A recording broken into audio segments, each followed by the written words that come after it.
टीकाकरण बच्चों के लिए सुरक्षित है, लेकिन कभी-कभी टीकाकरण के पश्चात प्रतिकूल प्रभाव यानी AEFI हो सकते हैं। जैसे कुछ मामूली AEFI हैं, टीका लगने के स्थान पर लालीपन, सूजन और दर्द, हल्का बुखार, चिड़चिड़ापन और अस्वस्थता। कुछ AEFI गंभीर और दुर्लभ होते हैं, इनके लिए हमें तैयार रहना चाहिए। ऐसी ही एक गंभीर प्रतिक्रिया का नाम है एनाफिलैक्सिस। मैडम, ये एनाफिलैक्सिस क्या होता है?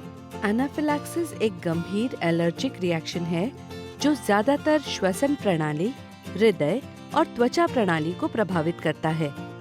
इसे समझना बहुत जरूरी है। मैडम, हम एनाफिलैक्सिस की पहचान कैसे कर सकते हैं?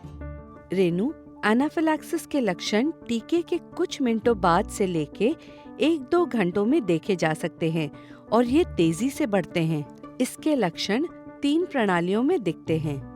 पहला, श्वसन प्रणाली, जिसमें सांस लेने में दिक्कत होना, जीभ, होठों, गले के अंदर सूजन आना, सांस लेते समय सीटी की आवाज आना, सांस लेते समय छाती में घुरघुराहट की आवाज आना, जीभ, होंठ, कान आदि नीले पड़ना देखा जाता है।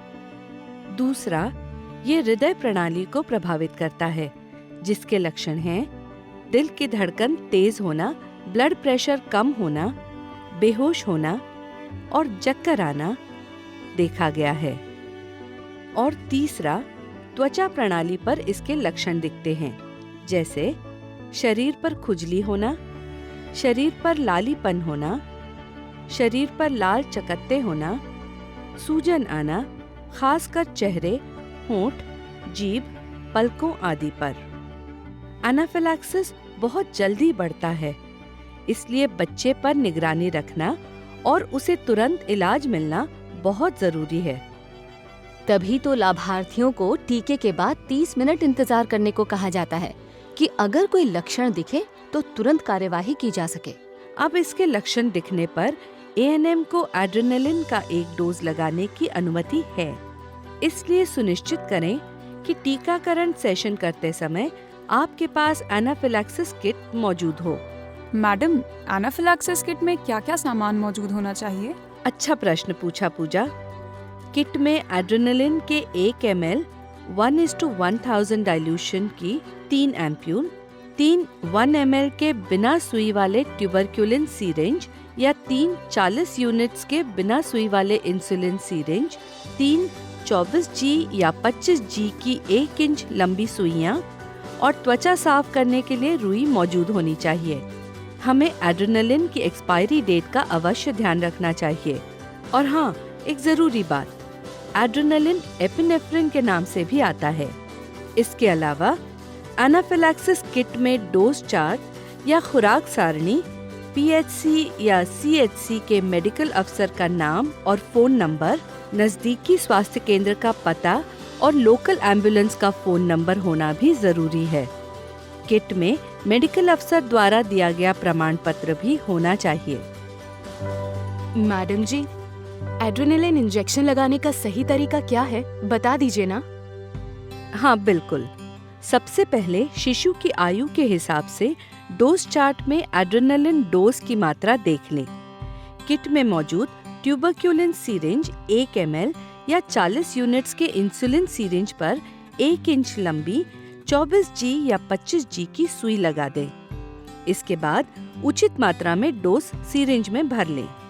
फिर रुई से जांघ के मध्य भाग के बाहरी हिस्से को साफ करें और 90 डिग्री के कोण पर सीधे मांसपेशियों में इंजेक्शन लगा दें, बिल्कुल वैसे जैसे आप पेंटावेलेंट या DPT का टीका लगाते हैं।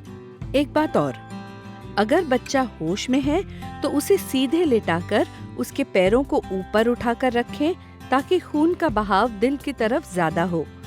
और अगर बच्चा बेहोश है तो उसको एक तरफ करवट पर लेटाकर रखें ताकि अगर बच्चे को उल्टी हो तो वो उसके श्वास नलियों में ना जाए। इसके साथ ही ध्यान रखें, एड्रेनालिन इंजेक्शन लगाने का समय नोट करें, मेडिकल अफसर को रोगी की स्थिति के बारे में बताएं। चलिए कुछ जरूरी बातों को फिर से दोहराएं। टीका लगने के बाद बच्चे और अभिभावक को आधा घंटा इंतजार करने को कहें। एनाफिलैक्सिस किट हर टीकाकरण सेशन में मौजूद होना जरूरी है। एनाफिलैक्सिस किट में मौजूद सामान की एक्सपायरी डेट के लिए हर 3 महीनों में मेडिकल अफसर से प्रमाणित कराएं। एनाफिलैक्सिस का जरा सा भी शक होने पर बिना देर किए बच्चे को एड्रेनालिन का एक डोज लगा दें।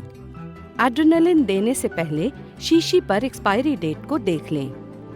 बच्चे को डोज चार्ट में देखकर आयु अनुसार ही एड्रेनालिन का डोज दें। एड्रेनालिन का डोज इंजेक्शन द्वारा जांघ के मध्य भाग के बाहरी हिस्से में सीधे मांसपेशियों में लगाएं।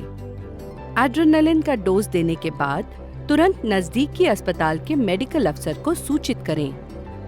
एड्रेनालिन इंजेक्शन लगने के बाद टीकाकरण कार्ड पर इसका उल्लेख करें और बच्चे को अस्पताल ले जाने के लिए एम्बुलेंस की व्यवस्था करें। याद रखें, एनाफिलैक्सिस की शंका होने पर तुरंत एड्रेनालिन का एक डोज मांसपेशियों में लगाना सुरक्षित है और जान बचाने में कारगर हो सकता है।